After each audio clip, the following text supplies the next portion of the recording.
Good evening, dear friends, and welcome to Watson's Margins. I'm Edward, glad to share another quiet hour of reason with you. Tell me, is there paper near you tonight? A letter unopened? An old document waiting in a drawer? Watson knew the dustiest page may still hide a buried truth. Do subscribe, so no record escapes your notice. Now listen closely, for as Holmes believed, nothing burns so completely that the truth cannot be traced. Find us also on Spotify, Watson's Margins, link in the description below. Chapter 1. The Esteemed Trustees of Waverley House. It was in the early autumn of that year, when the plane trees along the embankment had only just begun to surrender their leaves to a reluctant wind, that I called upon my friend Sherlock Holmes at our old lodgings in Baker Street, and found him in a mood of restless idleness, which I had long since learned to regard with some apprehension. He was standing at the window, his dressing gown drawn about him, watching the traffic below with the abstracted air of a man whose mind has outrun the occupations available to it. "Watson," said he without turning, "you have the look of a man who has dined well and slept ill. Sit down, and tell me nothing of either circumstance, for I observe both already in the set of your collar and the state of your boots. I have something better to offer you than conversation about your digestion. I have an invitation." "An invitation to what?" "To respectability, my dear fellow, which is a commodity I encounter so rarely in my professional life that I confess myself curious to examine it at close quarters." He tossed me a card from the mantelpiece, and I read upon it, in an old-fashioned copper-plate hand, the name of Sir Basil Fenwick, and beneath it the words "Waverley House, Trustee and Custodian of Charitable Foundations." "Sir Basil Fenwick," I said. "The name is familiar." "It should be. He sat upon the bench for 30 years and left it with a reputation so unblemished that men still cite his judgments as models of equity. He has written to me requesting a private consultation upon what he describes, with the caution of a careful man, as an irregularity of an administrative nature. We are to call upon him this morning. We found Waverley House to be a handsome building of grey stone near Lincoln's Inn Fields, its brass plate polished to a mirror brightness, its hall hung with the portraits of benefactors, long since gathered to their fathers. A clerk conducted us upstairs to a panelled chamber where Sir Basil himself rose to greet us, a tall, spare man of perhaps 70 years, with a high forehead and the deliberate measuring gaze of one who has spent a lifetime weighing evidence. "Mr. Holmes," said he, "I am obliged to you for coming, though I confess I'm embarrassed at having brought you on so trifling an errand. It is nothing, I think, but the natural confusion that follows a change of staff." "You will permit me to judge the size of the matter once I have heard it," Holmes replied, seating himself with that air of polite attention which concealed, as I well knew, an attention of the most acute and particular kind. Sir Basil explained that Waverley House administered some dozen charitable trusts, established over the past half-century by benefactors of varying means, for purposes ranging from the support of indigent clergymen's widows to the education of orphaned boys. For 30 years the records of these trusts had been kept by one Edwin Mercer, a custodian of legendary thoroughness, who had retired some 4 months previously upon grounds of failing health. "Since Mercer's departure," said Sir Basil, "we have experienced a series of small confusions. Payments to certain beneficiaries have been delayed. 2 deeds, which ought to have been readily found, took the better part of a week to locate. Mrs. Caldwell, the widow of one of our late trustees, has written twice this month complaining that she can obtain no satisfaction regarding her husband's bequest.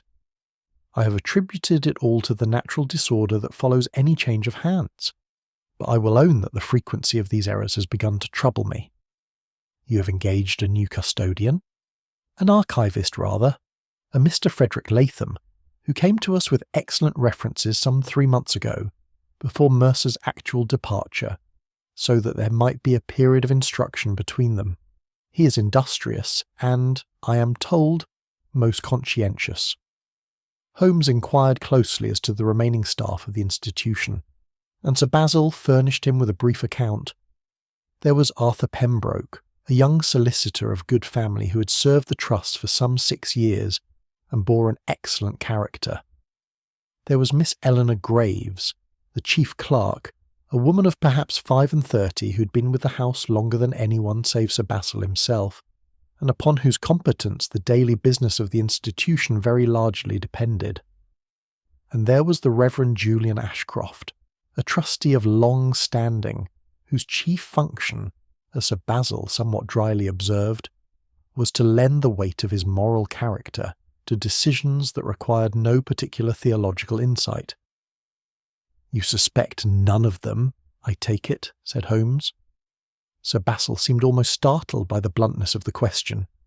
"Suspect, Mr. Holmes. I have known Pembroke since he was a boy at his father's knee. Miss Graves has given this institution the better part of her working life, often at the sacrifice of her own comfort. As for Latham, I know him less intimately, but his references were of the highest order, and I have observed nothing in his conduct to suggest anything but diligence. We were permitted before we left to walk through the offices of the house, and I observed Holmes's eye moving with apparent idleness from face to face, from desk to desk, in that manner which those unfamiliar with his methods invariably mistook for vacancy. Mr. Pembroke, a fair-haired young man with an open countenance, greeted us cordially enough. Miss Graves, dark and quietly handsome, was civil but reserved, and I fancied, though I set little store by the fancy at the time, that her eyes lingered upon Holmes a moment longer than the occasion strictly required. The Reverend Ashcroft we did not see, he being absent upon parish business, and Frederick Latham, a neat, dark-haired man of perhaps 30, bowed to us with a precision that struck me as almost military, and spoke a few words of welcome in a voice whose accent I could not, upon the instant, quite place. It was not until we had regained the street that Holmes spoke again. "Well, Watson, what do you make of it?" "A matter of careless bookkeeping, surely, nothing more." "Perhaps," said he, drawing his coat about him against the rising wind. "And yet I have rarely seen so much respectability gathered beneath a single roof, and respectability, my dear Watson, is a most excellent hiding-place. We shall return tomorrow, I think, and look a little closer at Mr. Frederick Latham." He said no more upon the subject that day, but I observed that he was unusually silent throughout our dinner, and that his pipe burned long into the night. Chapter 2. A House Built on Reputation. The days that followed were, on the surface, uneventful enough to try even my own patience, let alone that of a man whose mind craved problems as other men crave bread.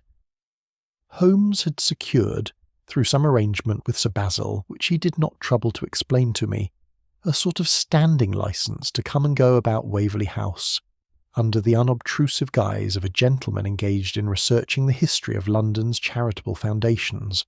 It was a thin disguise, perhaps, but a serviceable one, and it permitted him to drift from room to room, ledger to ledger, with a freedom that would otherwise have excited remark. I accompanied him on most of these visits, though I confess that for the better part of 3 days I observed nothing whatever to justify them. The business of the house proceeded with the unhurried dignity proper to an institution of its character. Mr. Pembroke drew up papers and conferred with solicitors. Miss Graves moved between the filing presses with the quiet authority of a woman who knew the contents of every drawer in the building. Frederick Latham, when I saw him at all, was generally bent over some ledger or other in the small chamber adjoining the archive, his pen moving with a neat and rapid hand. "You are disappointed, Watson," said Holmes on the evening of the 3rd day, as we sat over a modest supper at a chop-house near Chancery Lane. "You had hoped, I think, for a body in the strong-room, or at the very least a masked intruder upon the fire-escape." "I had hoped for something," I admitted, "beyond the spectacle of clerks copying figures. And yet the clerks copying figures are precisely what I came to see. A great fraud, my dear fellow, if fraud there be, does not announce itself with masked intruders. It conceals itself in the very dullness you find so tiresome. I have counted, in 3 days, no fewer than 4 instances in which the recorded date of a transaction, does not quite agree with the date implied by the surrounding entries. Trifling discrepancies, each by itself, together they form a pattern. A pattern of what? Of haste, perhaps, or of substitution. I am not yet prepared to say which. He would be drawn no further upon the subject that night. It was on the following evening that Waverley House held its reception in celebration of the 50th anniversary of the Ashworth Trust, one of the oldest and most generously endowed of the charities under its care. The occasion brought together a considerable gathering of London's philanthropic society, elderly clergymen, solicitors of the better sort, and a sprinkling of titled patrons whose ancestors had endowed the trust in question. Sir Basil presided over the affair with evident pride, and I observed in him, for the first time since our acquaintance, something approaching genuine warmth, as though the success of the evening were a vindication of all his years of careful stewardship. Holmes moved through the rooms with the easy sociability of a man who had nothing on his mind beyond polite conversation, a performance I had seen him give before and never ceased to admire, for there was scarcely a soul in either room whom he did not draw, by some idle question or other, into speaking more freely than they perhaps intended. It was in this fashion that he fell into conversation with Frederick Latham, who stood somewhat apart near the refreshment table, a glass of sherry untouched in his hand. I drifted near enough to overhear them. "You read classics at Oxford, I understand, Mr. Latham. Balliol, Mr. Holmes, though it is some years now since I left those quiet quadrangles for the noisier business of trust deeds. A fine college. I recall their library particularly, the long reading room with the inscription above the door. Ex Parvi Magna, is it not?" "Just so," said Latham with a faint smile, though I fancied his eyes had grown a shade more watchful, though I confess I spent rather more hours upon the river than upon the inscription. The exchange was trivial enough, and I should have thought no more of it, had not Holmes remarked to me afterward, as we stood by the window looking out upon the darkened square, that the inscription he had cited did not exist, and never had, upon any door at Balliol or elsewhere, that he had invented it upon the instant as a trap, and that Mr. Latham had walked into it without the smallest hesitation. "A small thing," he said, "but small things are my trade." I noticed also, in the course of our conversation, that he pronounces the word schedule in the American fashion, with a hard initial sound, though he is at pains elsewhere to affect the speech of a public school. A man may forget many things about a place he never knew. He cannot so easily forget the speech of his childhood. I might have pressed him further, but my attention was drawn at that moment to Miss Graves, who stood near the great cabinet of bound trust ledgers, in conversation with the Reverend Ashcroft. The clergyman had evidently made some reference to the early history of one of the older trusts, for I heard him remark upon the original founding documents, and I observed Miss Graves's countenance change with a suddenness that struck me forcibly. Her colour left her, her hand tightened upon the stem of her glass, and she made some hurried reply before excusing herself altogether from the conversation. "You saw that?" murmured Holmes at my elbow. "I did. She seemed quite overcome. Whenever the old records are mentioned, she is overcome. I have observed it twice before in smaller degree. There is a fear in that woman, Watson, and it is not the fear of a guilty conscience. I have seen that look too often to mistake it, but the fear of a witness who dares not speak."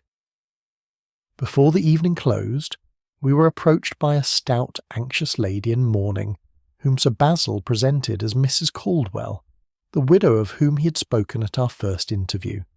She poured out to Holmes, with a distress that seemed entirely genuine, the history of her difficulties, how her late husband's trust, established for the benefit of their grandchildren, had become, in the space of a few months, a thing she could neither trace nor account for, how her letters went unanswered, or were answered only with vague assurances, how she had begun to fear that the money itself had ceased to exist.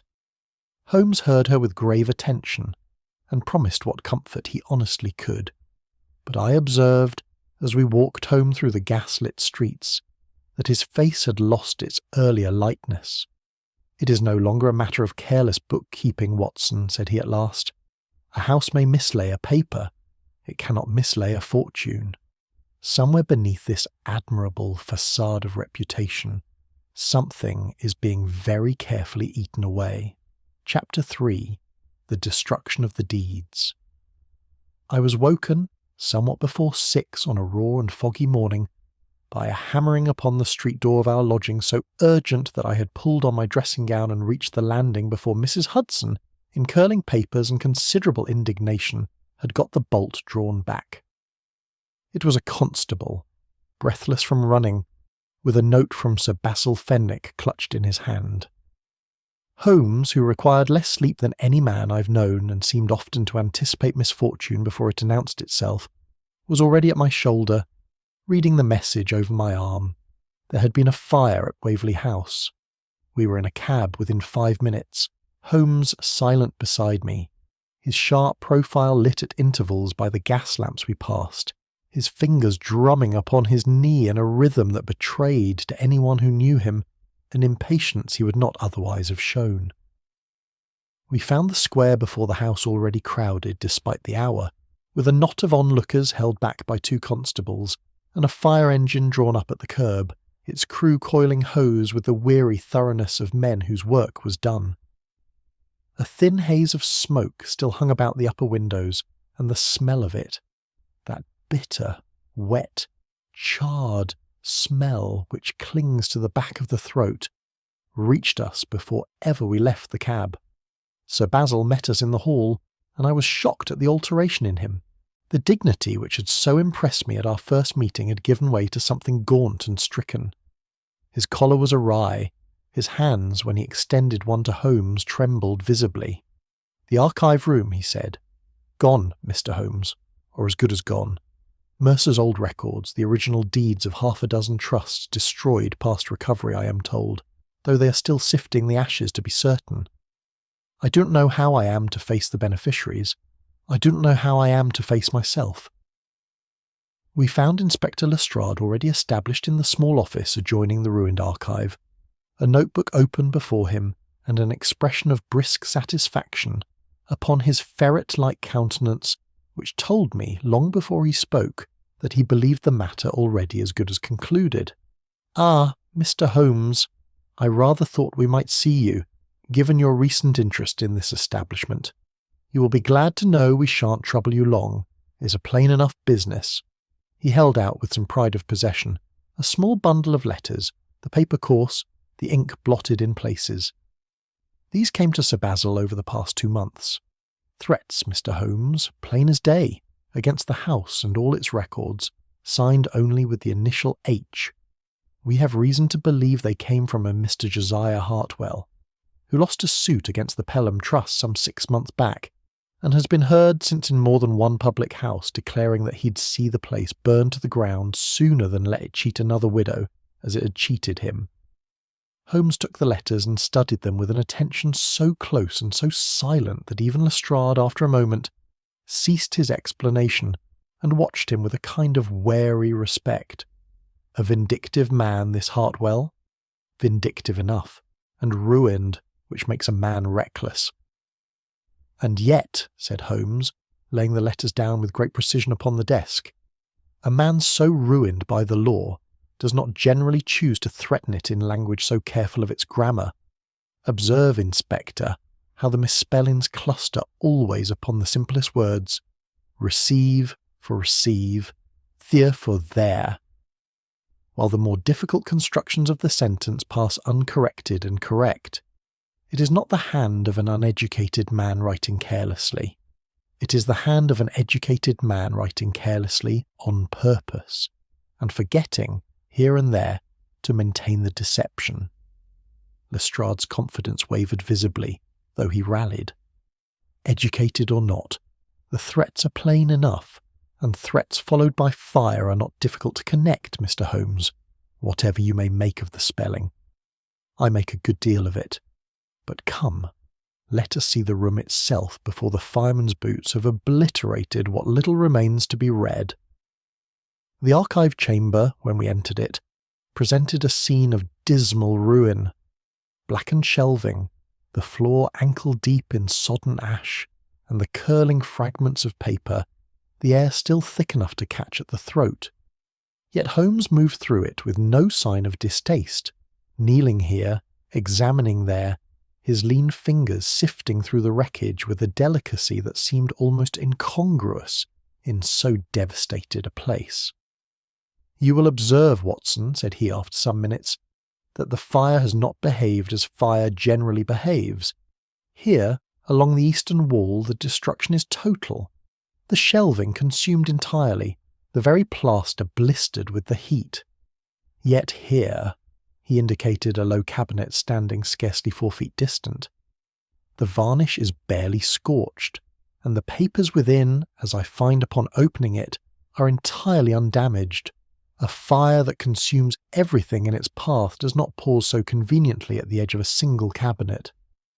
Perhaps the fire brigade reached it before the flames could spread so far. Perhaps, and yet observe further, this second cabinet somewhat further off shows damage greater than its neighbour, though it stood nearer the door through which presumably any rescue would have come. The pattern is not one of a fire spreading outward from a single source and arrested by chance. It is the pattern of a fire that began in several places at once, each carefully chosen, and each chosen, I think, to consume what its author most wished consumed." He drew from his pocket a small lens and bent close over a heap of ash near the centre of the room, sifting it with the tip of one finger. "Here is something stranger still. These fragments are the remains of paper, certainly, but observe how few of them bear any trace of ink. A document that burns retains very often a ghost of its writing in the char, if the fire has not been too fierce.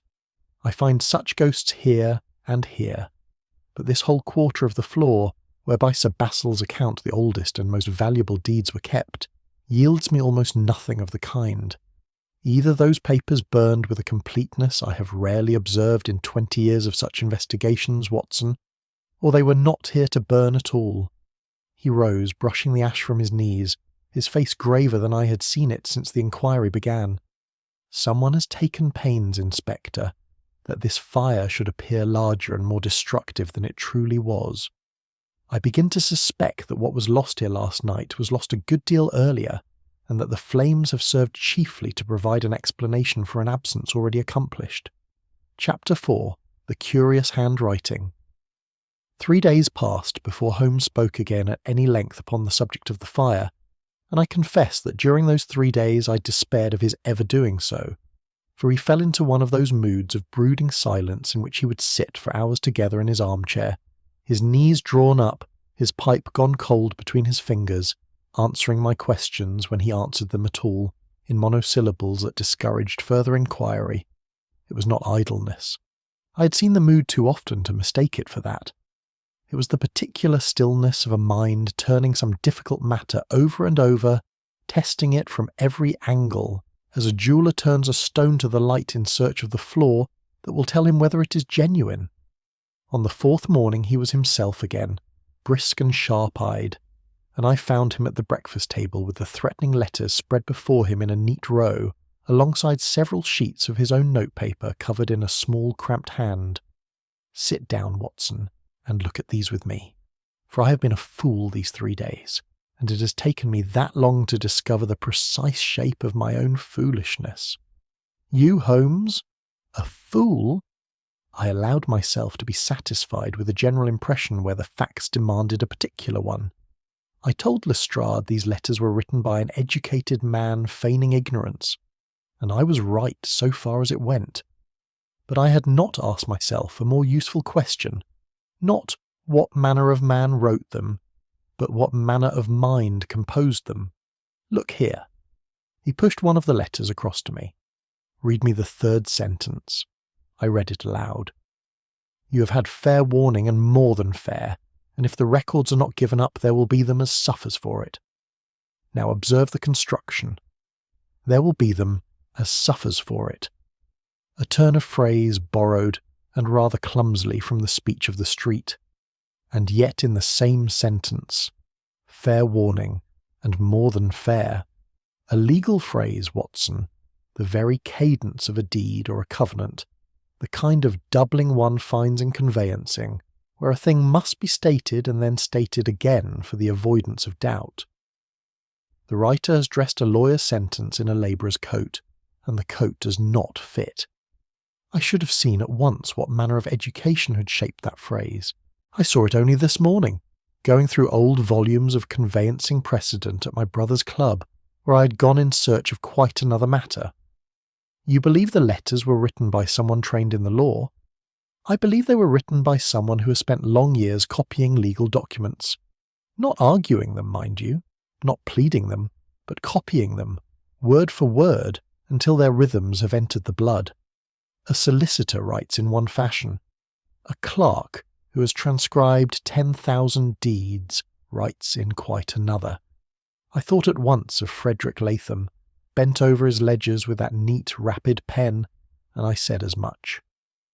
The thought had occurred to me also, said Holmes dryly. But let us not run ahead of our evidence. I wish now to examine again what Mr. Latham told the police on the night of the fire, for Lestrade was good enough to furnish me with a transcript, and I confess it repays study. He drew out a folded paper and read from it. Latham states that he was lodging that night, as is his custom, in the small chamber above the archive, having taken rooms there at Sir Basil's suggestion, for the convenience of beginning work early. He states that he was woken near 1 in the morning by footsteps in the passage below. Heavy footsteps, he says here, as of a man in boots, moving without much care for being heard. He went down, found nothing, returned to bed, and was woken a second time, near 2:30 by the smell of smoke. That seems straightforward enough. It seemed so to Lestrade, but I asked Latham to repeat the account to me directly, 2 days after he gave it to the police, and again, yesterday, a third time, on the pretext of confirming some detail for my notes. On the second occasion the footsteps had become soft, almost stealthy, his own words, Watson, and on the third, uneven, as though the man limped or carried some weight. Now a true memory, recalled 3 times, will vary a little in its phrasing but not in its substance. A man does not forget whether the footsteps he heard were heavy or soft.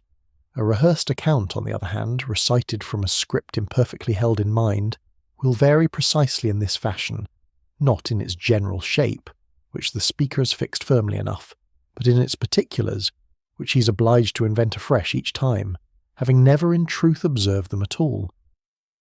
I confess the distinction struck me with some force. You believe he heard no footsteps whatever. I believe he heard exactly what he expected to hear, having arranged matters himself so that something should be heard. But I will not swear to it yet upon so slight a foundation. He gathered the letters together and rose, reaching for his hat. There is besides the matter of Mr. Josiah Hartwell, whom the newspapers have already tried and convicted in print, and whom I think we had better go and see for ourselves before Lestrade's theory hardens past all reasoning. We found Hartwell that afternoon in a mean lodging off the Gray's Inn Road, a broad, weather-beaten man whose anger, when it came in great honest gusts, without subtlety and without concealment. He admitted the letters freely enough, admitted indeed to having written 2 of the earlier ones in a fit of drunken grievance, though he swore with an oath that I believed despite myself that he had written nothing in the past month, and had been nowhere near Waverley House on the night of the fire, a fact which 3 witnesses at the Crown and Anchor were prepared, he said, to confirm upon oath. He may indeed have written some of the earlier letters, Holmes observed, as we walked away through the gathering dusk, in the rough, honest hand of a man too angry to dissemble. But the later ones, Watson, the ones that mattered, the ones found so conveniently after the fire, those bear a different signature altogether, however carefully their author has tried to disguise it.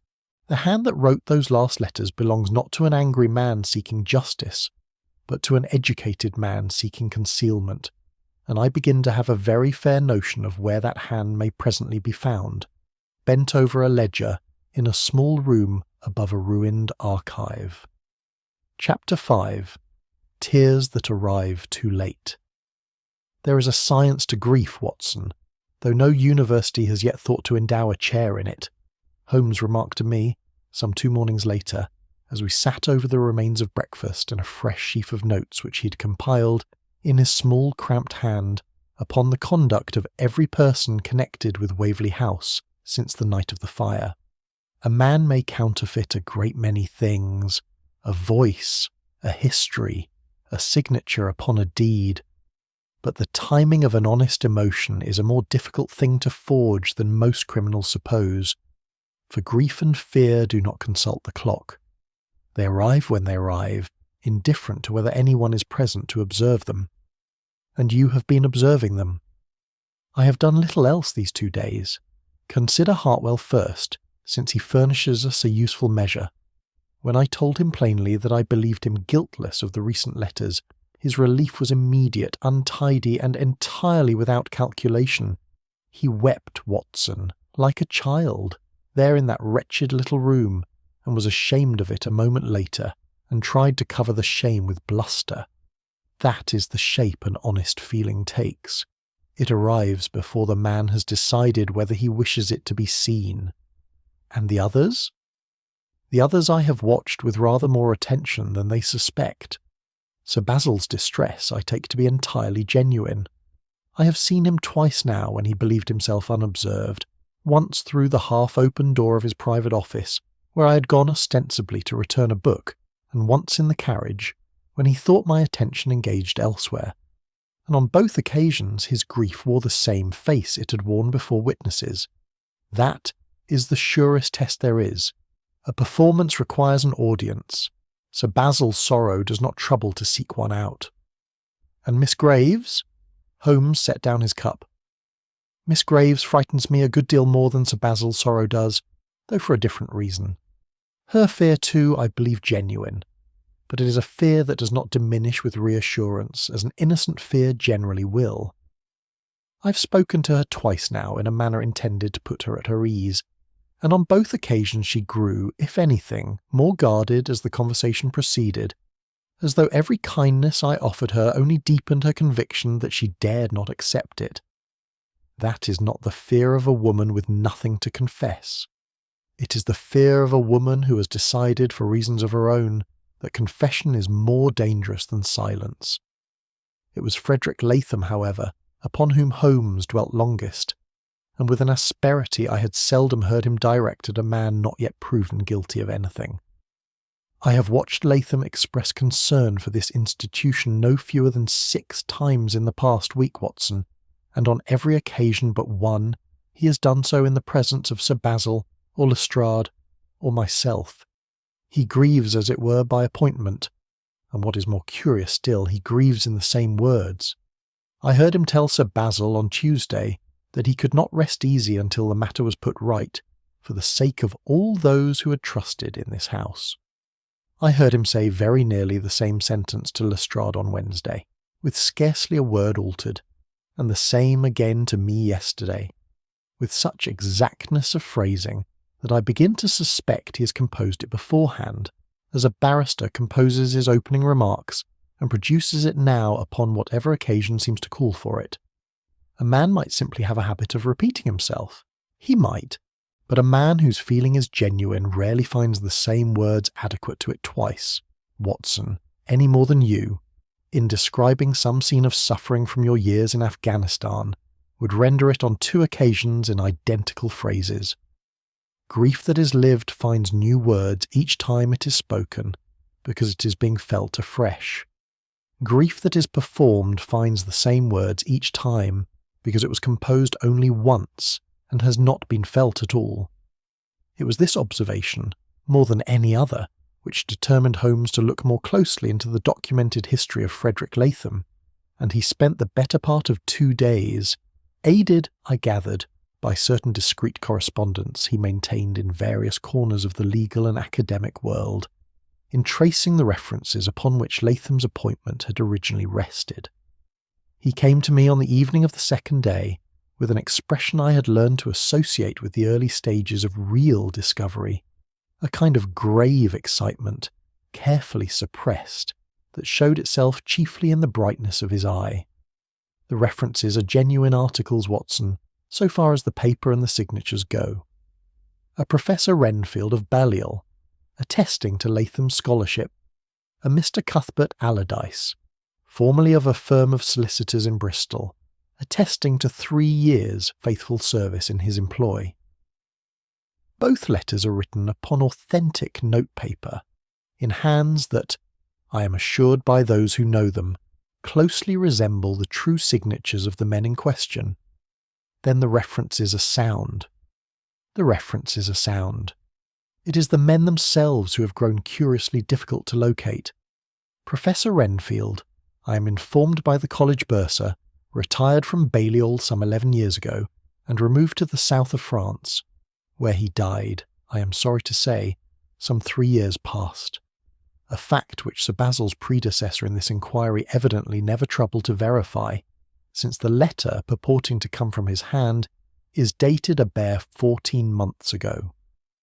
As for Mr. Allardyce of Bristol, the firm that bore his name dissolved upon his retirement some years since, and though I have written to 2 former clerks of that establishment, neither professes the smallest memory of a clerk named Latham, nor indeed of the matter the letter describes in such convincing detail. I sat in some astonishment. Then the letters are forgeries. The letters are forgeries of a very high order, Watson. Forgeries that anticipate precisely the inquiries an honest examiner is likely to make, and answer them before they are asked, by invoking the names of men either dead or scattered beyond easy questioning.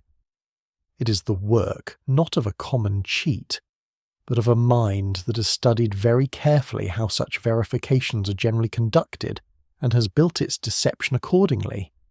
He rose and stood a moment at the window, looking out into the lamplit fog. I begin to suspect, my dear Watson, that Frederick Latham is not a man who has told us a few convenient lies about himself. I begin to suspect he is a man who does not, in any sense that would satisfy a magistrate, exist at all. Chapter 6. The Man Who Never Existed. Holmes was absent from Baker Street for the better part of 3 days following our discovery regarding the references, and I had grown accustomed enough to such absences not to remark upon them, though I confess this particular silence weighed on me more than most, for I had seen in his face, on the night he left, the particular hard brightness that told me he had set himself upon a trail he meant to follow to its very end, whatever inconvenience or fatigue the following of it might cost him. He returned on the evening of the 3rd day looking gaunt and travel-worn, his boots dusty with the roads of 6 counties, and dropped into his chair with the controlled exhaustion of a man who has driven himself hard and is only now permitting himself to feel it. I have been to Oxford, Watson, and to Bristol, and to a dismal little parish in Norfolk where the registrar keeps his books with a thoroughness that does him great credit, and afforded me, I am sorry to say, almost nothing of use. I have spent 2 days and the better part of 3 nights pursuing a man who, the further I pursue him, the less substance he appears to possess. You found nothing of his history? I found a great deal of his history and almost none of it true. Let me give you the whole of it, in order, for the order is itself instructive. He drew out his notebook and consulted it, though I suspected he had no real need of it, his memory upon such matters being a thing I had long since ceased to marvel at. Frederick Latham's application to Waverley House states that he was educated at a preparatory school in Sussex before proceeding to Balliol. I have visited the school in question. It exists, Watson, which is more than I expected, but its register for the relevant years shows no boy of that name, nor any boy whose description, age, or family particulars correspond to what Latham has given out about himself elsewhere. And Balliol? Balliol's records are, as you would expect, meticulous, and they too contain no Frederick Latham. I had thought, given his slip regarding the inscription I invented at the reception, that this might prove the case, and so it has. Then his employment with Allardyce in Bristol was a fiction built upon a truth, which is always the most difficult kind of fiction to unravel, and I confess it cost me the better part of a day to do so. The firm of Allardyce did exist and did employ clerks, but its records, which I obtained not without difficulty from the gentleman who purchased its remaining papers upon dissolution, show no Latham among them. They show, however, a clerk named Hale, employed for some 3 years in the 1880s, who left the firm's service somewhat abruptly and without explanation. I sat forward. Hale? The name meant nothing to me either at the time. I record it now only because I shall have occasion to return to it. As for the addresses given upon Latham's original application, 3 in number, each offered as evidence of a settled and respectable history. I have visited all 3 with my own feet, Watson, and I will spare you the discomforts of the journey and give you only the result. The house in Maida Vale is occupied by a family of corn merchants who have lived there 11 years and never heard the name Latham in their lives. The lodgings in Camden are let, and have been let these 5 years past, to a retired sea captain who keeps no boarders and receives no callers of any description. And the 3rd address, in a quiet street near Hampstead Heath, does not exist at all. The street numbers run from 1 to 17 and stop, the 17th house standing at the very corner where the next street begins. Then the whole of his history is invented. Not invented from nothing, which would have been the easier and the cruder course, and which I should have detected within a day. Invented, rather, from fragments of the true. A real school, a real college, a real firm, real streets in real neighbourhoods, assembled by someone who understood precisely how such verifications are generally conducted, and who knew, therefore, exactly how much truth to mix with how much falsehood to make the whole indigestible to casual inquiry. It is the work of a careful man, Watson, and a patient one, and I confess I admire the construction of it even as I deplore its purpose. He had scarcely finished this account when a note arrived by the late post, a small, urgent, badly folded thing, the hand upon it nervous and hurried, asking that Holmes call at Waverley House the following morning before the regular business of the office began, and signed only E.G. We found Miss Graves waiting for us in the small panelled room where Sir Basil generally received his visitors, and I saw at once by the heaviness about her eyes that she had slept little, if at all. She did not wait for Holmes to open the conversation. "I have been a coward, Mr. Holmes," said she, "and I think it is time I stopped being one, whatever the consequence to myself. Take your time, Miss Graves. I am in no hurry, and I think you will find me a patient listener." She told her story haltingly at first, and then with a kind of relief, as though the telling of it lifted some weight she had carried alone too long. Some 7 months before, in the ordinary course of reconciling the older accounts against Mercer's final inventory, she had discovered a series of transfers among 3 of the smaller trusts, sums moved from one fund to another, and from those funds again to accounts she could not trace, all conducted with a correctness of form that would have satisfied any but the most thorough examination. I went to Mr. Mercer first before his retirement, and showed him what I had found. He told me he would look into it, and seemed troubled, more troubled than the sums themselves appeared to warrant. A fortnight later he announced his retirement, somewhat suddenly, on grounds of his health, and I confess, Mr. Holmes, I have wondered since whether his health was truly the whole of his reason. And you did not pursue the matter further? I began to.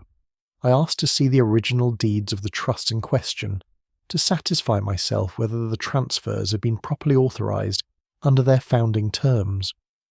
I was told on 3 separate occasions that the documents could not at that moment be located, owing to the reorganisation of the archive, and then, Mr. Holmes, certain papers I had myself consulted not 2 months before began to disappear from the files entirely, as though someone had gone through them with my own inquiries in mind, and removed precisely what I had asked to see. Why did you not go to Sir Basil? Her composure broke a little at last. Because I did not know, Mr. Holmes, and do not fully know even now how far the matter reaches. I have served this house the better part of 15 years.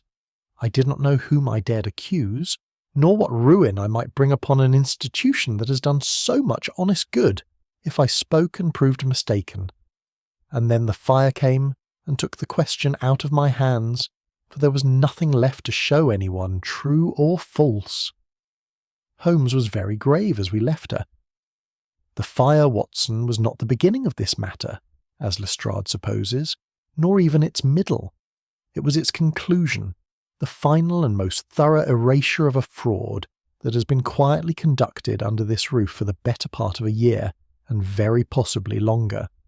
And I begin to think that the man who conducted it has done such work before. Chapter 7. The Convenient Discovery. We had scarcely begun to digest the implications of Miss Graves's confession when the affair took a turn that astonished even Holmes, though I observed that his astonishment, unlike my own, contained from the very first moment a strong admixture of suspicion. It was Lestrade himself who brought us the news, arriving at Baker Street in a state of barely contained triumph that sat oddly upon a man generally so careful to temper his enthusiasm. "We have him, Mr. Holmes," said he, settling into the basket chair with the air of a man who has earned the right to a little self-congratulation. "Hartwell, just as I told you from the first. My men searched his lodgings yesterday evening upon a fresh warrant, and what should they find but a tin box, pushed well back beneath the floorboards of his bedroom, containing the better part of 24 documents bearing the seal of Waverley House." "Indeed," said Holmes, in a tone so carefully neutral that I knew at once he found the discovery less satisfying than the inspector did. "And what manner of documents?" "Trust papers, Mr. Holmes. Correspondence, account statements, copies of resolutions passed by the trustees, that sort of thing. Just the kind of material a man might wish to gather if he meant to build a case against an institution he believed had wronged him.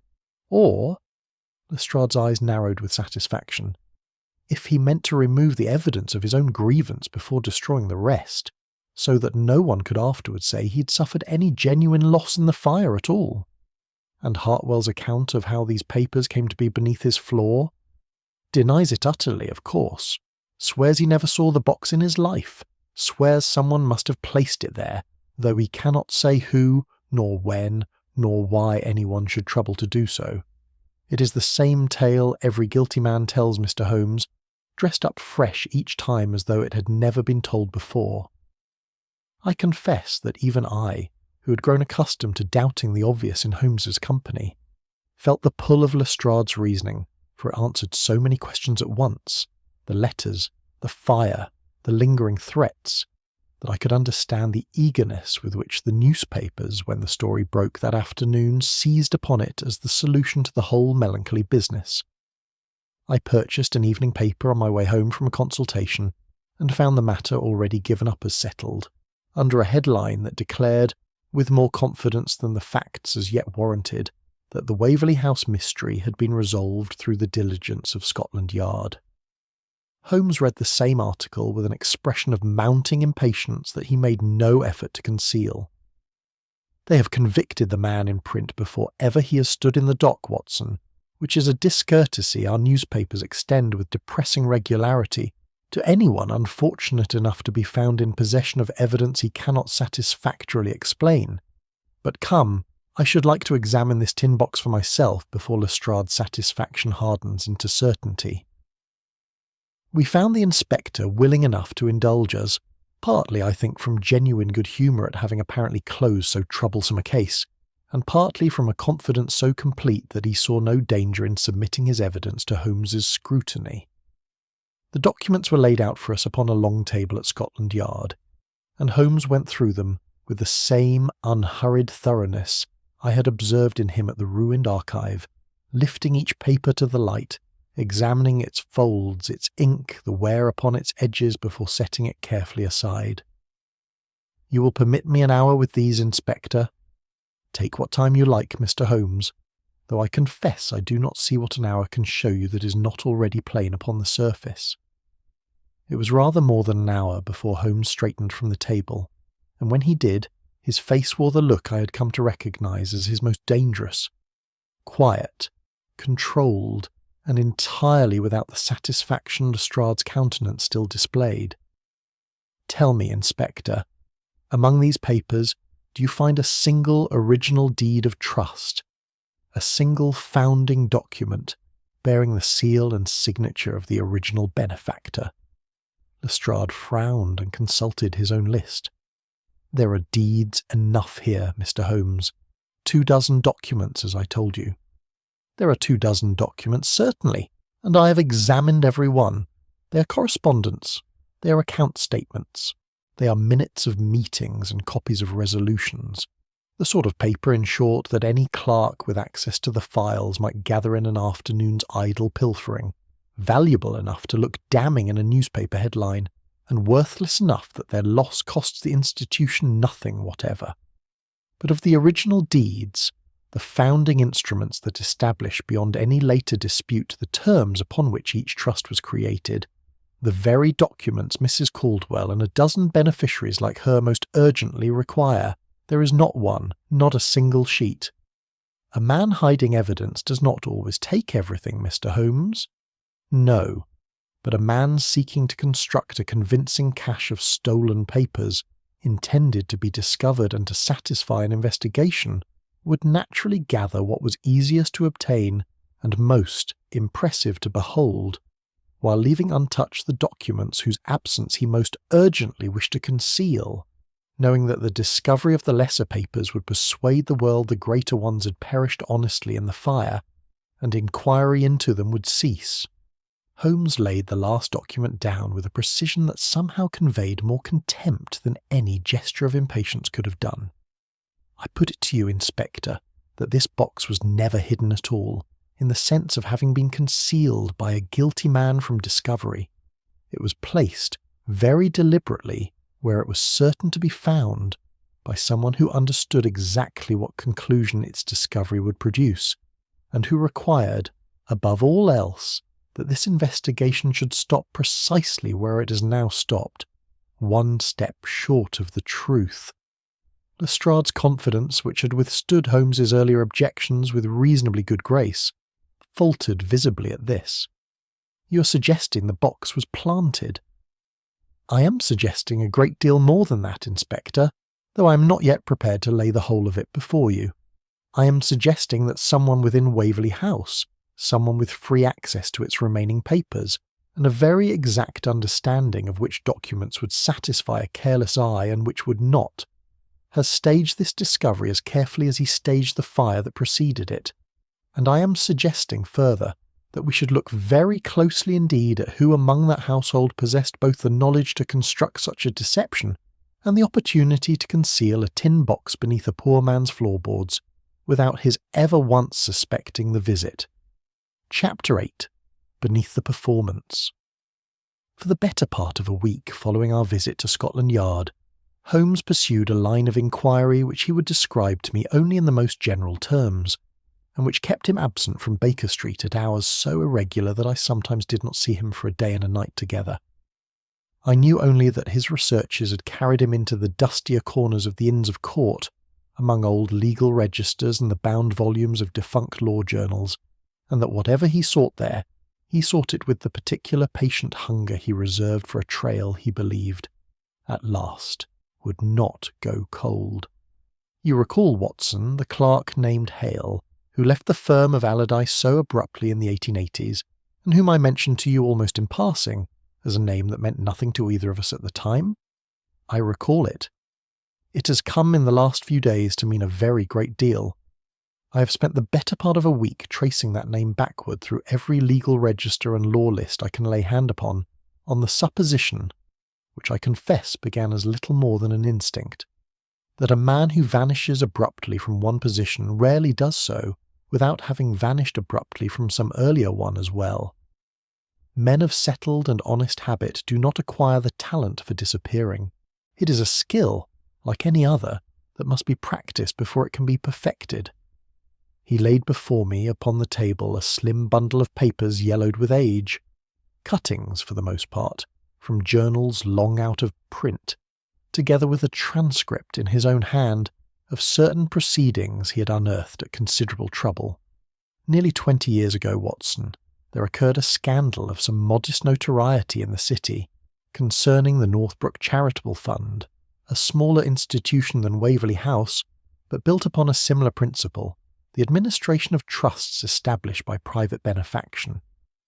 A junior clerk in that institution's employ, one Victor Hale, was discovered to have diverted, over a period of some 18 months, a sum in excess of £4,000 through a series of transfers so carefully disguised within the ordinary accounts that they escaped detection until a new auditor, brought in upon the retirement of the old, stumbled upon the irregularity very much by chance.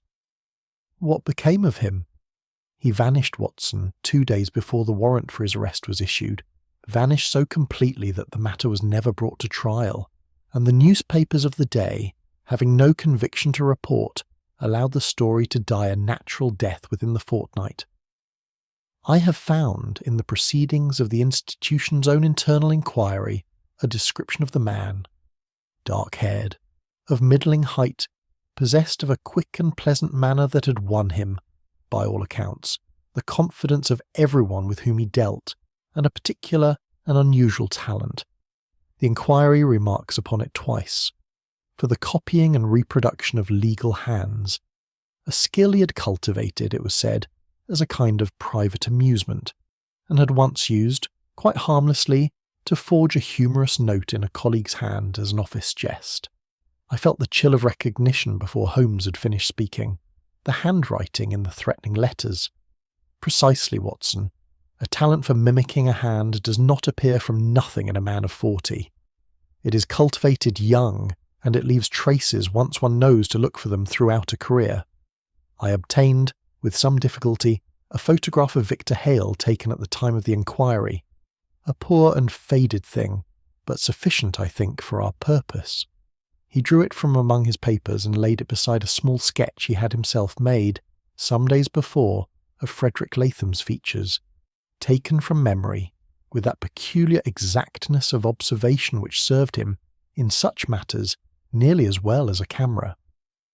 Allow 20 years for the alteration of a man's face, Watson, the loss of youth about the eyes, the thinning and greying of the hair, which I have no doubt our friend disguises with as much care as he disguises everything else about himself, and tell me what you see. I studied the two images a long while, and the longer I studied them, the more certain I became. The set of the jaw, the particular narrowness of the eyes, the slight asymmetry of the brow. These were not the common features that might belong equally to 100 men. They were the marks of one face, worn by 20 years, but not erased by them. It is the same man. I believe it to be the same man, though I should want a more certain proof than memory, and an old photograph before I would care to swear to it in a court of law. But consider further, Watson, what such an identity would explain. Hale's history at Northbrook shows him to have possessed, even as a young clerk, an exhaustive and intimate knowledge of how trust documents are filed, cross-referenced, authenticated, and, when occasion requires it, made to disappear. A man who learned that trade 20 years ago, and learned it well enough to escape prosecution entirely, would require very little instruction in applying the same skills a second time, in a different institution, under a different name, provided only that he could secure a position affording him access to the records he wished to control. But why Waverley House? Why now, after 20 years? That, I confess, is the one piece of the puzzle I cannot yet set firmly in its place, though I have my suspicions. It may be that Hale's earlier thefts, undiscovered in their own time, were never wholly erased from the records of the institutions through which the stolen money passed, that some thread connecting him to the Northbrook affair survived, buried but not destroyed, among precisely the sort of old trust papers that Mercer, in his 30 years of meticulous custodianship, would have preserved without ever understanding their significance. A new audit, a careless inquiry, even the simple retirement of a custodian too thorough to be trusted, any of these might have stirred old fears in a man who had spent 2 decades believing himself safely buried beneath a new name. And so he came to Waverley House. And so he came to Waverley House, Watson, not as a thief seeking fresh opportunity, but as a man returning very deliberately to bury a grave he feared had begun to open. The fire was not the beginning of his crime. It was its final and most desperate act of concealment, and I think we shall find when we come to confront him that he has very nearly succeeded. Chapter 9. Holmes reveals the constructed identity. It was upon Holmes's particular insistence, conveyed through Sir Basil, with a delicacy that gave no hint of the storm it was designed to provoke, that the whole household of Waverley House was gathered upon the following Thursday evening in the long-panelled chamber where the trustees customarily held their meetings. Sir Basil presided as ever from the head of the table, his face drawn with an anxiety he no longer troubled to conceal. Mr. Pembroke sat at his right hand, his open countenance shadowed, for once with something like apprehension. The Reverend Ashcroft, newly returned from his parish duties, occupied a chair near the window, his hands folded before him in an attitude of pastoral patience. Miss Grays sat apart from the others, very pale, her eyes fixed upon Holmes with an intensity that betrayed, I thought, both dread and a kind of desperate hope. Lestrade had come, at Holmes's request, with 2 constables stationed discreetly without, and Frederick Latham sat at the foot of the table, composed, attentive, his hands resting easily upon its polished surface, wearing still, even at that late hour, the mild and conscientious expression he'd worn since first we met him. Holmes stood, and for a long moment said nothing at all, allowing the silence to gather its own weight before he broke it. "I have asked you here tonight," said he, "to bring to a close a matter that has cost this institution a great deal of grief, and that very nearly cost an innocent man his liberty besides. I shall not waste your patience with the false trails I myself was obliged to follow before reaching the truth. I shall give you only the truth itself and the proofs that support it, and I shall begin, if you will permit me, with a question to Mr. Latham." Latham inclined his head with perfect courtesy. "By all means, Mr. Holmes." "You told me at the reception some weeks ago that you had read classics at Balliol, and you spoke with some warmth of an inscription above the door of the long reading room, an inscription, Mr. Latham, that exists nowhere in that college, nor in any other, for I invented it upon the spot to see whether you would claim acquaintance with a thing that had no existence. You did so claim it, readily and without hesitation. I have since visited Balliol myself, and find no record of you among its scholars, nor any record at the preparatory school in Sussex you named as having prepared you for it." A silence fell upon the room, broken only by the small sound of Sir Basil's indrawn breath. "I have visited also," Holmes continued, "the firm of Allardyce in Bristol, where you claim 3 years' faithful service, and find no Latham upon its books, though I find, in those same books, a clerk named Hale, employed for a similar term, who departed the firm's service abruptly and without explanation, some 11 years past. And I have visited the 3 addresses given upon your original application to this house, and find them occupied by strangers who have never heard your name, or, in one melancholy instance, not to exist at all." Latham's composure had not yet broken, though I observed a stillness come over him that had not been there before. The stillness, I thought, of a man calculating with great rapidity how much ground remained beneath his feet. A man's references may be mistaken, Mr. Holmes, without his being a criminal for it. A man's references may be mistaken once, perhaps. They are not mistaken in 3 separate and independent particulars, each constructed with such care that an ordinary inquiry would have found nothing amiss. That construction, Mr. Latham, is itself the proof I require, for innocent men do not build elaborate falsehoods to support a history they have no need to invent. Holmes drew from his coat the faded photograph he had shown me some days before, and laid it upon the table where all might see it. Nearly 20 years ago, a junior clerk at the Northbrook Charitable Fund, one Victor Hale, diverted some £4,000 from the trust in his keeping, through transfers disguised with a skill that spoke of unusual talent in the copying and reproduction of legal hands. A talent, I am told, he had cultivated since his youth, originally as an idle amusement. He vanished 2 days before his arrest could be effected, and was never afterward located. He let the photograph lie a moment before he spoke again. "I put it to you, sir, that you are that man. That the years have altered your face, as they alter every man's, but not so far as to disguise it from a careful comparison. That you constructed the identity of Frederick Latham with the same patience and the same talent you once employed at Northbrook, in order to secure a position at this institution, a position that would grant you access to records you believed might, sooner or later, connect your present self to your past crime. That when Mr. Mercer's retirement and Miss Graves's diligence brought certain old transfers dangerously near to light, you contrived the destruction of the archive, choosing your hour and your fuel with care to ensure that whatever evidence remained of your earlier theft should perish, along with the more recent confusion you had yourself created, and that you wrote the later threatening letters in a hand disguised to suggest an angry and uneducated man, expressly to provide the police with a more convenient villain than yourself, should suspicion ever fall in this direction." It was the Reverend Ashcroft who broke the silence that followed, in a voice unsteady with shock. "Mr. Holmes, this is a very grave accusation to lay before a man who has shown nothing in our sight but diligence and good conduct."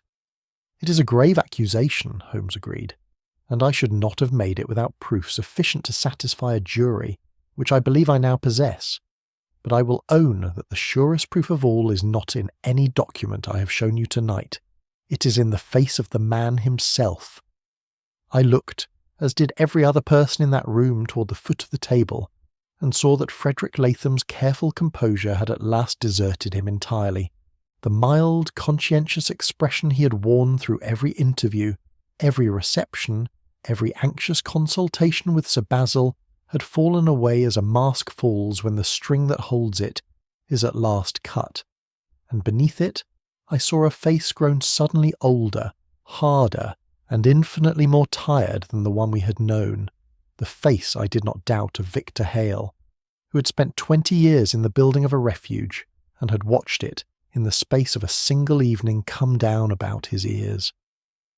"You have had your proof a long while, I think, Mr. Holmes," said he at last, in a voice from which every trace of the careful accent he had cultivated had entirely vanished, leaving something flatter, plainer, and very weary in its place. "I should be obliged if you would tell me how long you have known, before you tell these good people the rest of it."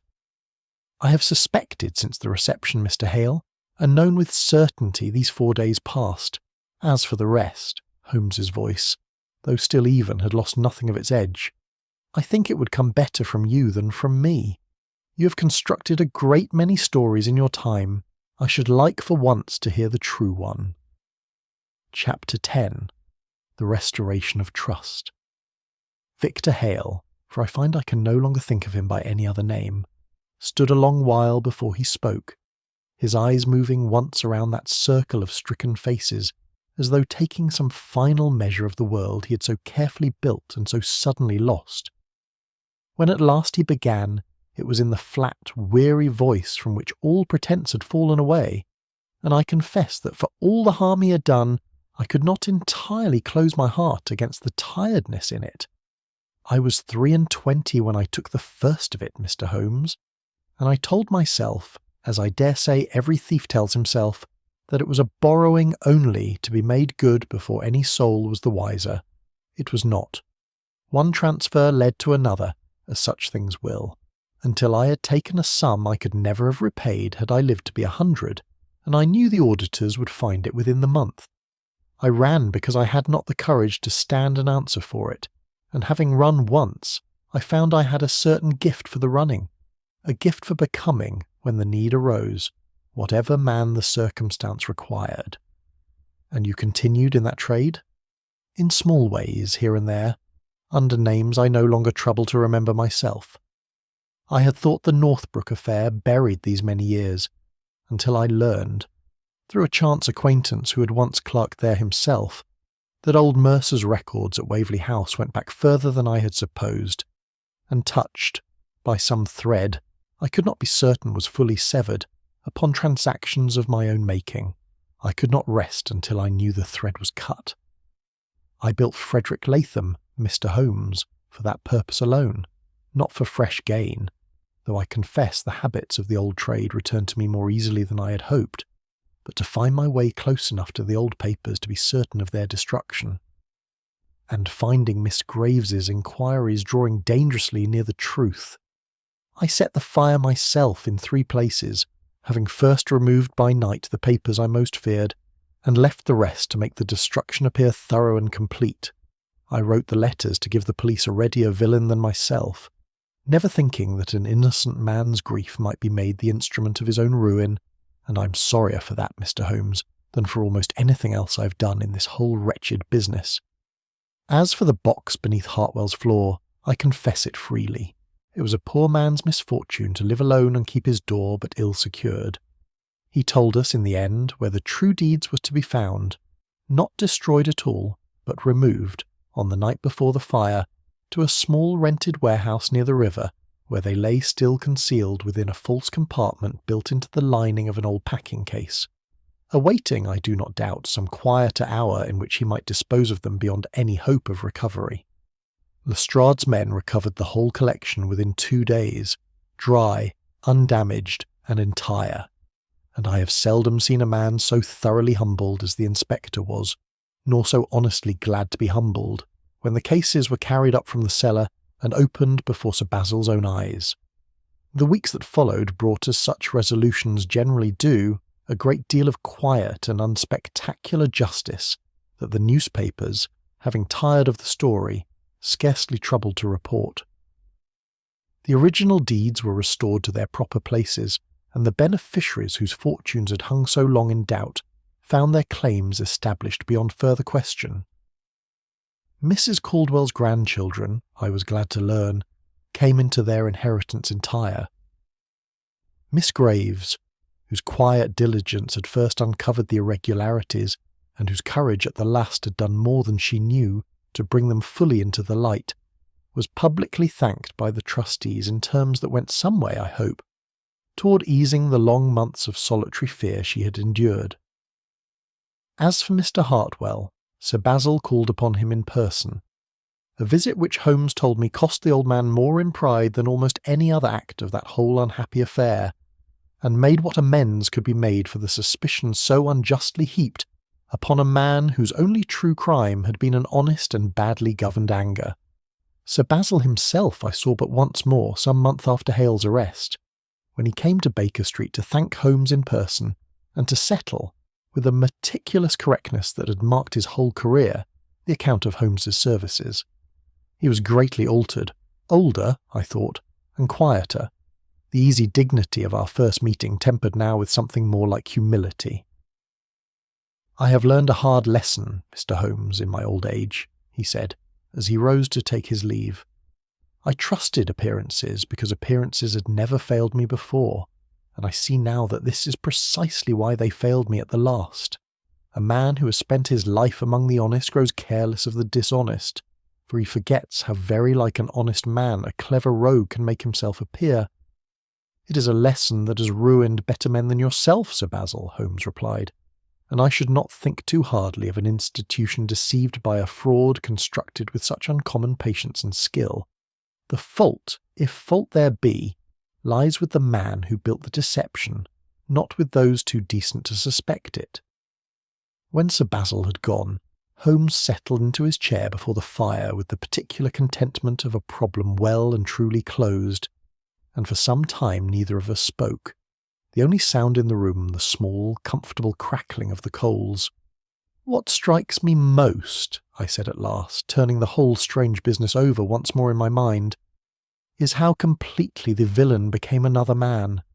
A false name is one thing, Holmes, but he built a whole history, a school, a college, an entire blameless past, and wore it so naturally that not one of us, in weeks of close acquaintance, ever doubted it for an hour." Holmes smiled faintly, in the manner of a man who has turned a thought over many times before another arrives at it for himself. "The world is full of men who disguise themselves with wigs and false beards and theatrical costume, Watson, and such men are easily enough unmasked, for the disguise sits always a little awkwardly upon the truth beneath it. Far more dangerous, I think, are those who disguise themselves with reputations, who build patiently and with real skill an entire second self for the world to trust, and trust it the more readily for having no occasion to suspect it was ever built at all. It is a harder mask to see through, my dear fellow, precisely because it is not worn upon the face, but woven into the very fabric of a man standing among his fellows. I confess I find it the most interesting form of villainy I have yet encountered, and the most worth remembering, for I have little doubt we shall meet its like again. And so the case passed into the records I have kept of my friend's career, under the title by which he himself preferred to recall it, The Mystery of the Destroyed Deeds of Trust, a striking instance, as he was fond of remarking long afterward, of how completely a man's identity, no less than his property, may become the instrument of fraud, and how patiently the truth, however long delayed, will wait to be uncovered by one who knows where and how to look for it.